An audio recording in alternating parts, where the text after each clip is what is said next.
Hi dears, 2025 എഞ്ചിനീയറിങ്ങിൻ്റെ NRI അഡ്മിഷനെ പറ്റിയിട്ടാണ് കേട്ടോ പറയുന്നത്. നമ്മൾ ഓൾറെഡി ഒരു വീഡിയോ ചെയ്തിട്ടുണ്ടായിരുന്നു. LBSൻ്റെ സ്റ്റാർട്ട് ചെയ്യാനായിട്ട് അവർ ക്വയറീസ് എടുത്ത സമയത്ത് നമ്മൾ അത് നിങ്ങളോട് പറഞ്ഞിട്ടുണ്ടായിരുന്നു. ഇപ്പോൾ അവർ ആപ്ലിക്കേഷൻ ഇൻവൈറ്റ് ചെയ്തിട്ടുണ്ട്. നമുക്കതൊന്ന് നോക്കാം. അതായത് കേരളത്തിൽ നമ്മൾക്ക് കീം എഞ്ചിനീയറിംഗ് എൻട്രൻസ് എഴുതി നമ്മൾക്ക് അഡ്മിഷൻ എടുക്കാൻ പറ്റുന്ന കോളേജസും ഉണ്ട്. അതുപോലെ തന്നെ ആ കോളേജുകളിൽ എൻട്രൻസ് ഇല്ലാതെ നമുക്ക് എടുക്കാൻ പറ്റുന്ന അഡ്മിഷനും ഉണ്ട്. അതിനെ പറ്റിയിട്ട് ചുമ്മാ പറഞ്ഞു ഞാൻ ഓൾറെഡി പറഞ്ഞിട്ടുണ്ട്. നമുക്ക് കേരളത്തിൽ government aided, government course sharing, അതുപോലെ തന്നെ പ്രൈവറ്റ് എഞ്ചിനീയറിംഗ് കോളേജസ് കീമിൻ്റെ അലോട്ട്മെൻറ്റിൽ വരുന്നുണ്ട്. ഗവൺമെൻറ്റിലെ ഫുൾ സീറ്റ്, എയ്ഡഡിൽ ചെറിയൊരു വിഭാഗം മാനേജ്മെൻറ്റ് സീറ്റ് ഒഴിച്ച് ബാക്കി എല്ലാ സീറ്റുകളും, ഗവൺമെൻറ് കോഴ്സ് ഷെയറിങ്ങിലെ മെറിറ്റ് സീറ്റ്, അതുപോലെ മെറിറ്റ് ഫുൾ ഫീ അല്ലെങ്കിൽ മാനേജ്മെൻറ്റ് സീറ്റ്, പ്രൈവറ്റ് ഇൻസ്റ്റിറ്റ്യൂട്ടുകളിലെ മെറിറ്റ് സീറ്റ് എല്ലാം ഫില്ല് ചെയ്യുന്നത് കീമാണ്. കീം എൻട്രൻസ് എഴുതി എൻട്രൻസ് കമ്മീഷണർ CE ആണ് അലോട്ട്മെൻറ്റ് നടത്തി ഫില്ല് ചെയ്യുന്നത്. ഇങ്ങനെയല്ലാത്ത NRI seat, government course sharing engineering കോളേജുകളിൽ ടോട്ടൽ ഇൻടേക്കിൻ്റെ 5% സീറ്റുകൾ NRI സീറ്റാണ്. അതിലേക്ക് നിങ്ങൾക്ക് അതത് കോളേജിൻ്റെ അല്ലെങ്കിൽ ഇപ്പോൾ government course sharing engineering college എന്ന് പറയുമ്പോൾ ഓൾറെഡി നമ്മൾ പറഞ്ഞാണ്. നമുക്ക് IHRDയുടെ കീഴിൽ വരുന്ന എഞ്ചിനീയറിംഗ് കോളേജ് ഉണ്ട്. Like model engineering college Thrikkakara, college of engineering Chengannur, Cherthala, അങ്ങനെ കുറച്ചധികം എഞ്ചിനീയറിംഗ് കോളേജസ് ഉണ്ട്. ഗവൺമെൻറ് കോഴ്സ് ഷെയറിംഗ് വിഭാഗത്തിൽ വരുന്ന മറ്റൊരു ഇതാണ് കോഓപ്പറേറ്റീവ് ഇതിൻ്റെ അണ്ടറിലുള്ള എഞ്ചിനീയറിംഗ് കോളേജുകൾ 9 എണ്ണം തന്നെ വരുന്നുണ്ട്, IHRD കോളേജുകൾ പോലെ തന്നെ. പിന്നെ നമ്മൾക്ക് LBSൻ്റെ അണ്ടറിൽ 2 കോളേജ് വരുന്നുണ്ട്. KSRTCയുടെ അണ്ടറിൽ വരുന്ന കോളേജാണ് Shri Chithira Thirunal college of engineering. പിന്നെ നമുക്ക് യൂണിവേഴ്സിറ്റിയുടെ അണ്ടറിൽ എഞ്ചിനീയറിംഗ് കോളേജുകൾ വരുന്നുണ്ട്. അങ്ങനെ നമ്മൾക്ക് കുറച്ച് കോളേജുകൾ ഗവൺമെൻറ് കോഴ്സ് ഷെയറിംഗ് എഞ്ചിനീയറിംഗ് വിഭാഗത്തിൽ വരുന്നുണ്ട്. അതിൽ നേരത്തെ പറഞ്ഞ പോലെ മെറിറ്റ് സീറ്റും മെറിറ്റ് ഫുൾ ഫീ അല്ലെങ്കിൽ മാനേജ്മെൻറ്റ് സീറ്റും ഫില്ല് ചെയ്യുന്നത് എൻട്രൻസ് കമ്മീഷണറാണ്. കീം എഞ്ചിനീയറിംഗ് ക്വാളിഫൈ ആയി അതിൻ്റെ റാങ്കിൻ്റെ ബേസിലാണ്. ഇപ്പോൾ കുറച്ച് നാളുകളായിട്ട് നമ്മൾക്ക് മാനേജ്മെൻറ്റ് സീറ്റ് കീം ഇല്ലാതെ എടുക്കുന്നുണ്ട്. പക്ഷേ ഓർക്കുക, നല്ല രീതിയിൽ പോകുന്ന എഞ്ചിനീയറിംഗ് കോളേജുകൾ അങ്ങനെയുള്ള കീം എഴുതാതെയുള്ള സീറ്റുകൾ കുറവായിരിക്കും. നമ്മളതായത് എഞ്ചിനീയറിംഗ് റാങ്ക് ലിസ്റ്റിലുള്ള എല്ലാവരെയും പരിഗണിച്ചതിന് ശേഷം മാത്രമാണ് കീം എഞ്ചിനീയറിംഗ് റാങ്ക് ലിസ്റ്റിലില്ലാത്തവരെ ഇതുപോലുള്ള മാനേജ്മെൻറ്റ് സീറ്റിലേക്ക് എടുക്കുന്നത്. അപ്പോൾ അത് സാധാരണ കോളേജുകൾ അങ്ങനെ പ്രിഫർ ചെയ്യാറില്ല. കാരണം ഒരു കീം എഴുതി ഒരു 10-20 മാർക്ക് വാങ്ങാൻ പറ്റാത്തൊരു കുട്ടിക്ക് എഞ്ചിനീയറിംഗ് എങ്ങനെ ചെയ്യാൻ പറ്റും എന്നൊരു കൺഫ്യൂഷനുണ്ട്. സോ അതുകൊണ്ട് തന്നെ അങ്ങനെയുള്ള അഡ്മിഷന് വേണ്ടി വെയിറ്റ് ചെയ്യുന്നവരൊക്കെ ഉണ്ടെങ്കിൽ അത് എല്ലാ ഇതും കഴിഞ്ഞിട്ട് സ്പോട്ടിലൊക്കെയാണ് കീം എഞ്ചിനീയറിംഗ് എഴുതാതെ മാനേജ്മെൻറ്റ് സീറ്റിലേക്ക് വിളിക്കുന്നത്. അതല്ലാതെ നമുക്ക് എടുക്കാൻ പറ്റുന്നതാണ് NRI അഡ്മിഷൻ എന്ന് പറയുന്നത്. സോ ഒരു കാര്യം ഓർക്കുക, ഇപ്പോൾ നമ്മൾ മാനേജ്മെൻറ്റ് സീറ്റിലേക്ക് കീം എഴുതാതെ എടുക്കുകയാണെങ്കിൽ മാനേജ്മെൻറ്റിൻ്റെ ഫീസ് കൊടുത്താൽ മതിയാവും. അതേസമയം NRI ആണെങ്കിൽ NRIയുടെ ഫീസ് കൊടുക്കേണ്ടതായിട്ട് വരും. ഓക്കെ, അപ്പോൾ വ്യത്യാസം എന്താണെന്ന് വെച്ചാൽ ഇപ്പോൾ ചില നല്ല എഞ്ചിനീയറിംഗ് കോളേജുകളിൽ നിങ്ങൾക്ക് പഠിക്കണം എന്നുണ്ടെങ്കിൽ ഫീസ് കൂടിയാൽ NRI അഡ്മിഷൻ എടുക്കുന്നത് നിങ്ങൾക്ക് നല്ലതാണെന്ന് തോന്നുന്നുണ്ടെങ്കിൽ അങ്ങനെ എടുക്കാം. അതല്ല ഫീസ് പ്രശ്നമാണ്, എനിക്ക് ഏതെങ്കിലും ഒരു കോളേജിൽ കീമില്ലെങ്കിൽ എഞ്ചിനീയറിംഗ് അഡ്മിഷൻ മതി എന്നുണ്ടെങ്കിൽ ഇതുപോലുള്ള മാനേജ്മെൻറ്റ് സീറ്റിൽ, അത് പക്ഷേ ഓർക്കാട്ടോ, എല്ലാ കോളേജിലും അങ്ങനെ സീറ്റ് വേക്കൻസി ഉണ്ടാവില്ല. മാനേജ്മെൻറ്റ് സീറ്റിൽ കീം എഴുതാതെ ചില കോളേജസിലായിരിക്കും. അത് ഏറ്റവും ലാസ്റ്റാണ് അതിൻ്റെ അഡ്മിഷനും കാര്യം. സ്പോട്ടൊക്കെ വിളിക്കുമ്പോൾ നിങ്ങൾ ചെല്ലുക, ആ ഒരു ടൈമിലാണ് എഞ്ചിനീയറിംഗ് റാങ്ക് ലിസ്റ്റിൽ ഇല്ലാത്തവരുണ്ടെങ്കിൽ നമ്മളെയും പരിഗണിക്കുക എന്നുള്ളത് ഓർക്കുക. അപ്പോൾ നമ്മളിപ്പോൾ പറയുന്നത് LBS centre for science and ടെക്നോളജിയുടെ അണ്ടറിലുള്ള 2 എഞ്ചിനീയറിംഗ് കോളേജുകളാണ്. ഒന്ന് LBS college of technology for women Poojappura Trivandrum, പിന്നെ LBS college of engineering Kasaragod. അപ്പോൾ ട്രിവാൻഡ്രത്തിലുള്ള കോളേജ് പെൺകുട്ടികൾക്ക് മാത്രമുള്ള കോളേജാണ്. അപ്പോൾ അവരുടെ 2 പേരുടെയും NRI അഡ്മിഷനായിട്ട് ഇപ്പോൾ ആപ്ലിക്കേഷൻ ഇൻവൈറ്റ് ചെയ്തിട്ടുണ്ട്. ക്ലോസിംഗ് ഡേറ്റ് 21/5/2025 ആണ്. അപ്പോൾ 2 പേരുടെയും LBSൻ്റെ അണ്ടറിലാണെങ്കിലും ചെറിയ രീതിയിൽ ഫീസ് സ്ട്രക്ചറിൽ വ്യത്യാസമുണ്ട്. അതുപോലെ തന്നെ എല്ലാ കോഴ്സിനും ഒരേ ഫീസ് സ്ട്രക്ചറും അല്ല, വ്യത്യാസമുണ്ട്. അപ്പോൾ നമുക്ക് ജസ്റ്റ് ഒന്ന് നോക്കാം. അപ്പോൾ ആദ്യം തന്നെ നമുക്ക് ട്രിവാൻഡ്രത്തിൻ്റെ പ്രോസ്പെക്ടസ് എടുത്തിട്ട് അവരുടെ കാര്യങ്ങളൊന്ന് നോക്കാം. ഞാൻ ഇതിൻ്റെ ലിങ്ക് നിങ്ങൾക്ക് ഞാനിപ്പോൾ ഇതിൻ്റെ മീൻസ് കമൻറ്റ് ബോക്സിൽ വിൻ ചെയ്തോ അല്ലെങ്കിൽ ഡിസ്ക്രിപ്ഷൻ ബോക്സിലോ കൊടുക്കാം. ഇൻ കേസ് ഞാൻ മറന്നു പോയിട്ടുണ്ടെങ്കിൽ നിങ്ങളതൊന്ന് ചോദിക്കുക, അപ്പോൾ ഞാനത് ഇട്ടേക്കാം കേട്ടോ. അപ്പോൾ നിങ്ങൾക്ക് വെബ്സൈറ്റ് ഇതാണ്, lbt.ac.in എന്നുള്ള വെബ്സൈറ്റ് വഴിയാണ് നിങ്ങൾ ആപ്ലിക്കേഷൻ കൊടുക്കേണ്ടത്. സോ ഈ വെബ്സൈറ്റിൽ വന്നാൽ ഇവരുടെ പ്രോസ്പെക്ടസിൽ ഈ കോളേജിൻ്റെ ഫെസിലിറ്റീസ് കാര്യങ്ങൾ എല്ലാ കാര്യങ്ങളും പറയുന്നുണ്ട്.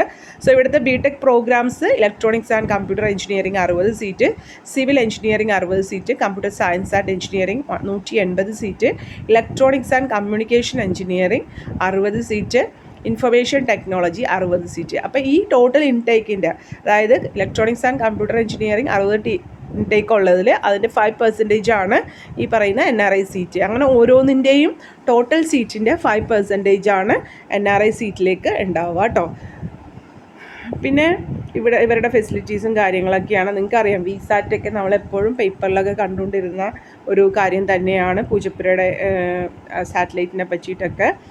പിന്നെ ഇനി എങ്ങനെയാണ് അഡ്മിഷൻ പ്രൊസീജിയർ എന്നും അതുപോലെ തന്നെ എലിജിബിലിറ്റിയും കാര്യങ്ങളൊക്കെ ഒന്ന് നോക്കാം.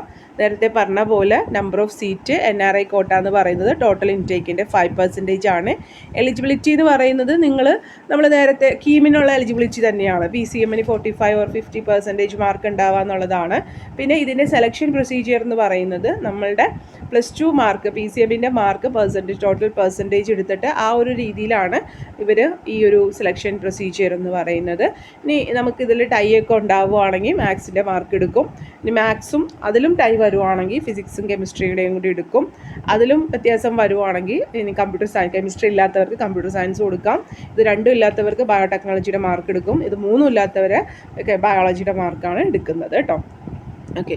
പിന്നെ ഈ നമ്മളിപ്പോൾ ഫീ റീഫണ്ടബിൾ എന്നൊക്കെ പറയുമല്ലോ, അതിനെപ്പറ്റി പറയാം. ഈ ഫീ റീഫണ്ടബിൾ ഇനിയിപ്പോൾ നിങ്ങൾക്ക് ഉണ്ടാവുന്ന ഒരു ഡൗട്ടാണ് എത്ര വരെ ഫീ റീഫണ്ട് കിട്ടും എന്നുള്ളത്. അതായത് AICT ഒരു ഡേറ്റ് ഇടും അവരുടെ കലണ്ടർ. ഞാനത് പബ്ലിഷ് ചെയ്യുമ്പോൾ നിങ്ങളുടെ അടുത്ത് പറയാം. ആ ഒരു ഡേറ്റൊക്കെ വരെയാണ് നമുക്ക് കീമിൽ ഫീസ് തിരിച്ച് കിട്ടുക. എന്തായാലും ഒരു ഫസ്റ്റ് സ്പോട്ടിന് മുമ്പ് വരെയൊക്കെ നമ്മളുടെ ചിലപ്പോൾ ഫസ്റ്റ് സ്പോട്ടിനും നമുക്ക് ഫീസൊക്കെ റിട്ടേൺ കിട്ടും. അത് ആ ഒരു ടൈമിലാണ് നമുക്കതൊന്ന് പറയാം കേട്ടോ, പിന്നീട് പറയാം. ഓക്കെ. ഇപ്പോൾ അതിൻ്റെ ഡേറ്റുകളൊന്നും വന്നിട്ടില്ല. ഇനി നമുക്കിപ്പോൾ ഇവിടെ നിങ്ങൾ ഈ ഫീസ് സ്ട്രക്ചർ നോക്കുമ്പോൾ ഇപ്പോൾ ഇത് പൂജപ്പുരയുടെ ഫീസ് സ്ട്രക്ചറാണ്. അപ്പോൾ ഇതിൽ നോക്കുമ്പോൾ ആദ്യം തന്നെ അഡ്മിഷൻ ഫീസ് 1000 rupees എന്ന് കൊടുത്തിട്ടുണ്ട്. ഇപ്പോൾ നിങ്ങൾക്ക് ഫീ റീഫണ്ട് കിട്ടുന്ന ഡേറ്റ് ആണെങ്കിൽ പോലും അതിന് മുമ്പ് നിങ്ങൾ പോരുന്ന ആ ഒരു ടൈം ആണെങ്കിൽ പോലും ബാക്കി എല്ലാ ഫീസും റീഫണ്ട് ചെയ്ത് കിട്ടും. പക്ഷേ അഡ്മിഷൻ ഫീസ് 1000 രൂപ അത് കിട്ടില്ല കേട്ടോ. ഏതൊരു അഡ്മിഷനാണെങ്കിലും നിങ്ങൾക്ക് ഫീസ് റീഫണ്ട് ചെയ്ത് കിട്ടുമെന്ന് പറഞ്ഞാലും ആ അഡ്മിഷൻ ഫീസ് കിട്ടില്ല. ഇപ്പോൾ ചില സ്ഥലത്തൊക്കെ ഗവൺമെൻറ് കോളേജിലൊക്കെ ആണെങ്കിൽ 250 ഒക്കെ മാക്സിമം വരുള്ളൂ അഡ്മിഷൻ ഫീസ്. ബാക്കി ഇവിടെയൊക്കെയാണ് ഈ IHRD കോളേജുകളിലൊക്കെയാണ് 1000 IHRD അല്ല, ഗവൺമെൻറ് കോഴ്സ് ഷെയറിംഗ് എഞ്ചിനീയറിംഗ് വിഭാഗത്തിലൊക്കെ ആയിരിക്കുള്ളൂ. ചിലപ്പോൾ 500 ആയിരിക്കും, ചിലപ്പോൾ 1000 ആയിരിക്കും ഒക്കെ വരുന്നത് കേട്ടോ. പിന്നെ ഇപ്പോൾ ഇവിടുത്തെ ഈ NRIയുടെ ട്യൂഷൻ ഫീസ് നോക്കുകയാണെങ്കിൽ കമ്പ്യൂട്ടർ സയൻസിന് 1 അതായത് 1,70,75,000 രൂപയാണ് നമ്മൾക്ക് ഫീസ് വരുന്നത്. ഇലക്ട്രോണിക്സ് ആൻഡ് കമ്മ്യൂണിക്കേഷൻ എഞ്ചിനീയറിങ്ങും അതുപോലെ തന്നെ ഇലക്ട്രോണിക്സ് ആൻഡ് കമ്പ്യൂട്ടർ എഞ്ചിനീയറിങ്ങും ITക്കും ഒക്കെ 1,50,000 രൂപയാണ് ട്യൂഷൻ ഫീസ്. ഇയർലി ഫീസാണ് കേട്ടോ ഇത്. സാധാരണ മിക്ക കോളേജുകളും 2 പ്രാവശ്യമായിട്ട് അടക്കാൻ കൊടുക്കാറുണ്ട്. LBSൻ്റെ കാര്യം എനിക്ക് കറക്റ്റ് അറിയാറില്ല. IHRDയുടെ ഒക്കെ മിക്കവാറും അവർ 2 പ്രാവശ്യമായിട്ടൊക്കെ അടക്കാൻ ശ്രമിക്കാറുണ്ട് കേട്ടോ. അതുപോലെ സിവിൽ എഞ്ചിനീയറിങ്ങിൻ്റെ ഫീസ് 1,25,000 ആണ്. അതായത് ഇത് ആനുവൽ ഫീസാണ്, ഇയർലി നമ്മൾ കൊടുക്കേണ്ടത്. ഞാൻ നേരത്തെ പറഞ്ഞ പോലെ ഓരോ സെമ്മിലും പകുതി വെച്ച് നമുക്ക് ഇയർലി 2 സെം വരുന്നുണ്ടല്ലോ. 6 മാസം കൂടുമ്പോൾ നമ്മൾ അടുത്ത സെമ്മിലേക്ക് പോകും. അപ്പോൾ അങ്ങനെ ആ ഒരു എക്സാം വരുന്ന സമയത്ത് ചിലർ പകുതിയായിട്ട് അടയ്ക്കാനായിട്ട് സമ്മതിക്കാറുണ്ട്. ഇനി അത് നിങ്ങൾ കോളേജിൽ തന്നെ ചോദിക്കണം കേട്ടോ. എനിക്ക് അതിനെപ്പറ്റി ആധികാരികമായിട്ട് പറയാൻ പറ്റില്ല. സാധാരണ അങ്ങനെ സമ്മതിക്കാറുണ്ട്. അത് കോളേജ് അനുസരിച്ച് ചിലപ്പോൾ വ്യത്യാസം ഉണ്ടാവും. അത് നിങ്ങൾ അവരോട് തന്നെ ചോദിക്കേണ്ടി വരും. ഇനി നമുക്ക് ഒരു 1,25,000 രൂപ കൊടുക്കണം അഡ്മിഷൻ്റെ സമയത്ത്. പക്ഷേ നമ്മൾക്കത് റീഫണ്ടബിൾ ആണ്. കോഴ്സ് കഴിഞ്ഞ് പോരുമ്പോൾ നമുക്ക് തിരിച്ച് കിട്ടുന്ന ഒരു എമൗണ്ടാണ് 1,75,000 രൂപ എന്ന് പറയുന്നത്. സ്പെഷ്യൽ ഫീ ഉണ്ട് 1,500. കോഷ്യൻ ഡെപ്പോസിറ്റ് ഈ 5,000 നമ്മൾക്ക് തിരിച്ച് കിട്ടുന്നതാണ് കേട്ടോ പോരാ നേരത്ത്. പിന്നെ എസ്റ്റാബ്ലിഷ്മെൻറ്റ് ചാർജ്, യൂണിവേഴ്സിറ്റി രജിസ്ട്രേഷൻ ഫീ, അങ്ങനെ കുറച്ച് ഫീസുകളൊക്കെ. ഇതൊക്കെ എല്ലാം ഇപ്പം നമ്മൾ ഗവൺമെൻറ് കോളേജിലാണെങ്കിലും നമുക്ക് 8,000 സംതിങ് ആണ് ഫീസ് വരുന്നുള്ളൂ എങ്കിലും, ഇയർലി ഫീസ് വരുന്നുള്ളൂ എങ്കിലും ഇതുപോലുള്ള കുറച്ച് ഫീസുകൾ നമുക്ക്, അതായത് അഡ്മിഷൻ്റെ സമയത്ത് ചിലപ്പോൾ ഒരു 15,000 മുതൽ 20,000 രൂപ ഫീസ് വരെ നമ്മൾ കൊടുക്കേണ്ടതായിട്ട് വരും. PTA ഫീസ്, ആ ഫീസ് ഈ ഫീസ് എന്നൊക്കെ പറഞ്ഞിട്ട് നിങ്ങൾ കൊടുക്കേണ്ട വരും. അപ്പോൾ ഗവൺമെൻറ് കോളേജിൽ നമ്മൾ പിന്നീട് ഇയർലി ഈ പറയുന്ന 10,000 താഴെ ഫീസ് വരുന്നുള്ളൂ എങ്കിലും അഡ്മിഷൻ്റെ സമയത്ത് എല്ലാ കോളേജിലും കൂടുതലായിട്ട് നിങ്ങളൊരു 20,000 അടുത്തെങ്കിലും നിങ്ങൾ കയ്യിൽ, ചിലപ്പോൾ അത് 30,000 വരെ ആവുന്ന കോളേജുകളുമുണ്ട്, കൂടുതലായിട്ട് വരുന്ന കോളേജുകളുമുണ്ട് കേട്ടോ. അപ്പോൾ ആ ഒരു ടൈമിൽ അത് നമുക്ക് പറഞ്ഞുതരാം. ആ ഒരു ടൈമിൽ കോളേജസ് അവരുടെ വെബ്സൈറ്റിൽ മിക്കവാറും ഫീസൊക്കെ ഇടും. അല്ലെങ്കിൽ നിങ്ങൾ കോളേജിൻ്റെ അതത് കോളേജ് അഡ്മിഷൻ കിട്ടുന്ന കോളേജിൻ്റെ വെബ്സൈറ്റിൽ കയറി നോക്കിയാൽ അവർ ഫീസ് സ്ട്രക്ചർ ഇട്ടിട്ടുണ്ടാവും. അപ്പോൾ നിങ്ങൾക്ക് അറിയാൻ പറ്റും കേട്ടോ. അപ്പോൾ ഇത്രയൊക്കെയാണ് ഇവിടെ ഫീസ് വരുന്നത്. പിന്നെ നമുക്കൊരു PTA ഫീസും ഡിപ്പാർട്ട്മെൻറ്റ് ഫീസ് ഒക്കെ വരുന്നുണ്ട്, എക്സ്ട്രാ ഫീസൊക്കെ വരുന്നുണ്ട് കേട്ടോ. പിന്നെ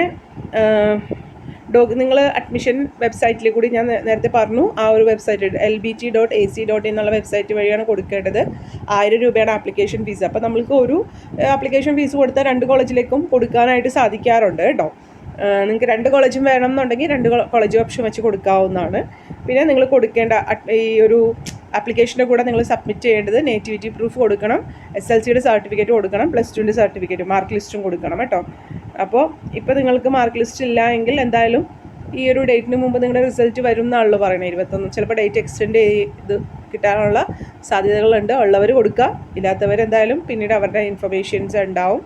സോ അത് വെയിറ്റ് ചെയ്യുക. എന്തായാലും 21-ാം തീയതി വരെ ലാസ്റ്റ് ഡേറ്റ് ഉണ്ട്. വേണമെങ്കിൽ നിങ്ങൾക്ക് റിസൾട്ട് വന്നിട്ട് കൊടുത്താലും മതി.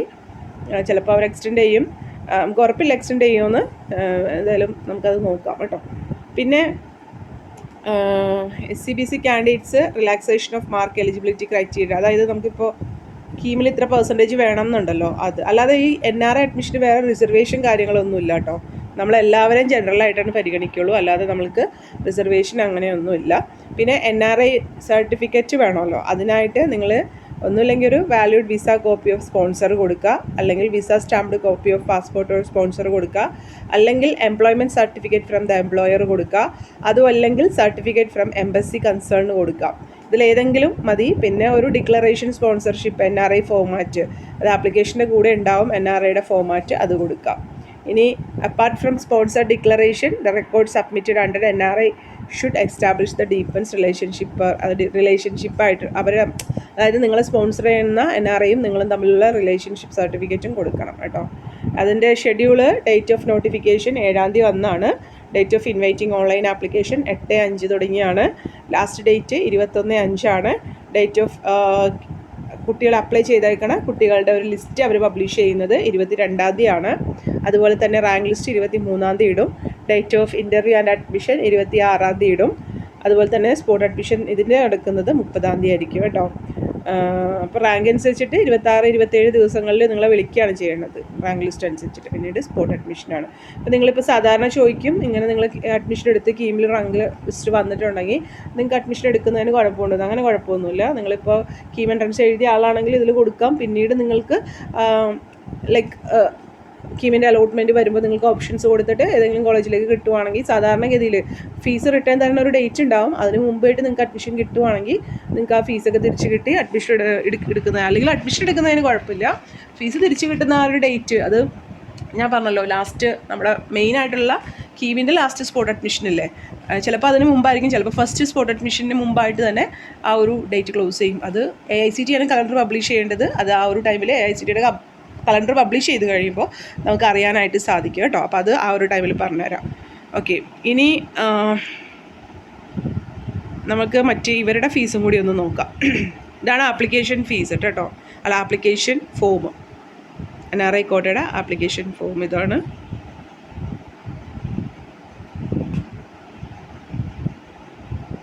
ഇവിടെ ഡിക്ലറേഷൻ ഫോമാറ്റ് ഇവിടെ തന്നെ ഉണ്ട് കേട്ടോ. പിന്നെ ഡോക്യുമെൻറ്റ്സ് പ്രൊഡ്യൂസ്ഡ് വേണം, ഓഫീസ് യൂസ് ഉള്ളി എന്ന് പറഞ്ഞു കൊടുത്തിട്ടുണ്ട്. ഇവർ ഓൺലൈൻ കൊടുക്കാമെന്നാണ് പറയുന്നത്. ഇപ്പോൾ IHRDയുടെ ഒക്കെ ആണെങ്കിൽ നമ്മൾ അപ്ലൈ ചെയ്തിട്ട് ഏതെങ്കിലും ഒരു കോളേജിൽ കൊണ്ടുപോയി അതിൻ്റെ ഇത് കൊടുക്കണം എന്ന് പറയാറുണ്ട്. ഇവരങ്ങനെ പറഞ്ഞിട്ടില്ല. നിങ്ങൾക്ക് കൺഫ്യൂഷൻ എന്തെങ്കിലും ഉണ്ടെങ്കിൽ അത് കോൾ ചെയ്തിട്ട് ആ കൺഫ്യൂഷൻ തീർക്കാം കേട്ടോ. ഓൺലൈൻ തന്നെ മതിയോ, അല്ലെങ്കിൽ അതിൻ്റെ പ്രിൻ്റ് ഔട്ട് എടുത്തിട്ട് ഈ പറയണ പോലെ ഓഫീസിൽ എത്തിക്കേണ്ട ആവശ്യമുണ്ടോ എന്ന് അത് ഇവിടെ മെൻഷൻ ചെയ്തതായിട്ട് ഞാൻ കാണുന്നില്ല. ഇപ്പോൾ കാസർഗോഡിൻ്റെ ഫീസും കൂടി ഒന്ന് പറയാം. ബാക്കി കാര്യങ്ങളൊക്കെ ഏകദേശം സെയിം ആണ്. പിന്നെ ഫെസിലിറ്റീസ് വ്യത്യാസം ഉണ്ടാവും. കോഴ്സുകൾ ഇവിടെ ഉള്ളത് മെക്കാനിക്കൽ എഞ്ചിനീയറിങ്ങും സിവിൽ എഞ്ചിനീയറിങ്ങും ഇലക്ട്രിക്കൽ ആൻഡ് ഇലക്ട്രോണിക്സ് എഞ്ചിനീയറിങ്ങും ഇലക്ട്രോണിക്സ് ആൻഡ് കമ്മ്യൂണിക്കേഷൻ എഞ്ചിനീയറിങ്ങും കമ്പ്യൂട്ടർ സയൻസ് ആൻഡ് എഞ്ചിനീയറിങ്ങും ഇൻഫർമേഷൻ ടെക്നോളജിയും, ഇത്രയും കോഴ്സുകളാണ് ഉള്ളത്. അതുകൂടാതെ computer science and engineering, artificial intelligence and data science ഉണ്ട്. അതുപോലെ തന്നെ CSc in AI and data science ഉണ്ട്. ഓക്കെ, അത് തന്നെയാണ് നമ്മൾ പറഞ്ഞല്ലേ. Computer science and business system ഉണ്ട്, CS ആൻഡ് BS ഉണ്ട്. അപ്പോൾ ഇത്രയാണ് ഇത് ഇവിടെ പ്രത്യേകിച്ച് എടുത്ത് പറഞ്ഞിട്ടുണ്ട് കേട്ടോ. Subjected to approval from APJ കേച്ചു. അവരുടെ അപ്രൂവൽ കിട്ടിയിട്ടില്ല എന്നുള്ളതാണ് മനസ്സിലാവുന്നത്. അവർ അപ്ലൈ ചെയ്തിട്ടുണ്ട്. അപ്രൂവൽ കിട്ടുവാണെങ്കിൽ ഈ 2 കോഴ്സുകളും കൂടി അവിടെ ഉണ്ടാവും ഈ വർഷം മുതൽ എന്നുള്ളതാണ് കേട്ടോ. ഓക്കെ, അപ്പോൾ നേരത്തെ പറഞ്ഞ പോലെ ഇവരുടെ ഹോസ്റ്റൽ ഫെസിലിറ്റീസും കാര്യങ്ങളും ഒക്കെ ഇവിടെ കൊടുത്തിട്ടുണ്ട്. എങ്ങനെയാണ് സെലക്ഷൻ എന്നുള്ള കാര്യങ്ങളും നേരത്തെ പറഞ്ഞ പോലെ സെയിം തന്നെയാണ്. ഫീ റീഫണ്ടബിളിൻ്റെ കാര്യം ഒക്കെ ഇവിടെ നോക്കിയേ. Tuition fees 1,75,000 BTech CSC AI and DS CS and BS എന്ന് പറയുന്നത് 3 കോഴ്സിന് കേട്ടോ. അതുപോലെ തന്നെ 1,50,000 ECക്കും ITക്കും. 1,25,000 CE അതായത് civil engineering, mechanical, triple E. അതുപോലെ തന്നെ റീഫണ്ടബിൾ ഡെപ്പോസിറ്റ് ഇവിടെ വരുന്നുണ്ട്. 1,25,000 വരുന്നുണ്ട്. മറ്റ് ഫീസുകളും ഇതിൻ്റെ കൂടെ തന്നെ കൊടുത്തിട്ടുണ്ട് കേട്ടോ. അപ്പോൾ ഞാൻ വെബ്സൈറ്റിൻ്റെ ലിങ്ക് നിങ്ങൾക്ക് കൊടുക്കാം. നിങ്ങൾക്ക് എന്തെങ്കിലും കൺഫ്യൂഷൻസ് ഉണ്ടെങ്കിൽ നോക്കാം. പിന്നെ ഞാൻ ഈ പറഞ്ഞ പോലെ നിങ്ങൾക്ക് ഡൗട്ടുകളുണ്ടെങ്കിൽ അത് അവരായിട്ട് തന്നെ വെബ്സൈറ്റിൽ നമ്പറുണ്ട് കേട്ടോ. ഈ കോളേജിൻ്റെ വെബ്സൈറ്റിൽ പോയിട്ടുണ്ടെങ്കിൽ നിങ്ങൾക്ക് നമ്പർ കിട്ടും.